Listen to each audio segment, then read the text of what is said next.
Hey there, mathletes. So in today's lesson, we're going to take a look at whether or not a function is linear. So we're going to look at tables, graphs, and their equations. So here I have two tables. One is linear, one is not linear. So what we're going to look at to decide why this is linear is the rate of change. Some call it the slope, the rise over the run, delta y over delta x. So basically, we just want to look at what is happening in the y numbers and what is happening to the x numbers. So in this case, the y goes from -6 up to -2, so that added 4. X went from -2 to 0, so that added 2. So we look at the ratio of y over x, we've got 4 over 2, which is 2. Here, we're going from -2 to 0, so that is going up by 2, not 4. But here, it's only going up by 1.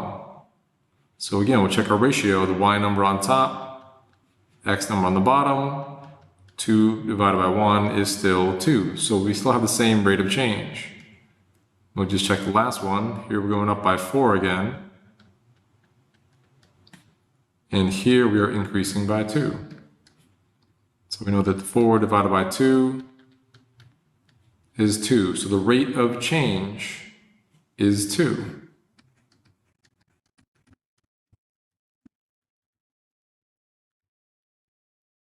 So the rate of change is constant. Right now, we don't actually care what it is, just that it's the same ratio every time. So if this one, y went up by 4, the x went up by 2. If the y went up by 2, the x went up by 1, but it still has the same ratio. Over here, 1/4 to 1 added 3/4. -2 to 0 added 2. 3/4 divided by 2 is the same as multiplying by a half, is 3/8. 1 to 2 adds 1. 0 to 1 adds 1. 1 over 1 is 1, not 3/8. So it's not linear at all. So I don't even have to do the next one. As long as these aren't the same, this is not. I'm going to check this one anyway. So 2 to 6, 2 to 8 is adding 6, and 1 to 3 is adding 2.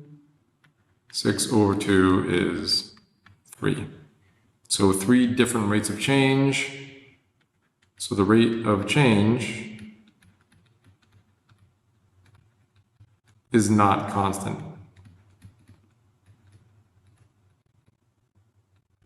Okay, that's why this is nonlinear and this is linear. When the rate of change is constant, that's where the line graph comes from. So here, obviously we can say this graph is linear because it looks like a line. What really makes it linear is this ratio between the rise and the run is always the same. The y number is 3 to 5, so it goes up by 2. And the x numbers from 1 to 2 goes up by 1. The rise is 2, the run is 1. The rise is 2, the run is 1. It has this constant rate of change. Okay, this is the rate of change in the equation. The number multiplied by x. That is the rate of change. Okay, also called the slope of the line. Now here you can see that it curves. It's obviously not a line. You can't go by that though, because if I zoomed in on any of this closely enough, if I just looked at this piece, it would look like a line.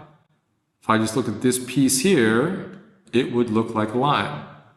If you zoom in on any curve close enough, it looks like a line. In calculus, we call it local linearity. Another way we can see that this is not linear is the equation. Instead of being 2 multiplied by x, it's 2 raised to the x power.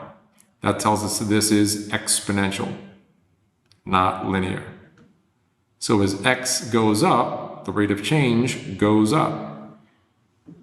As x goes down or gets negative, Again, that doesn't give you a negative number, but negative exponents give you fractions. So that's why these are fractions or decimals as you go further to the left.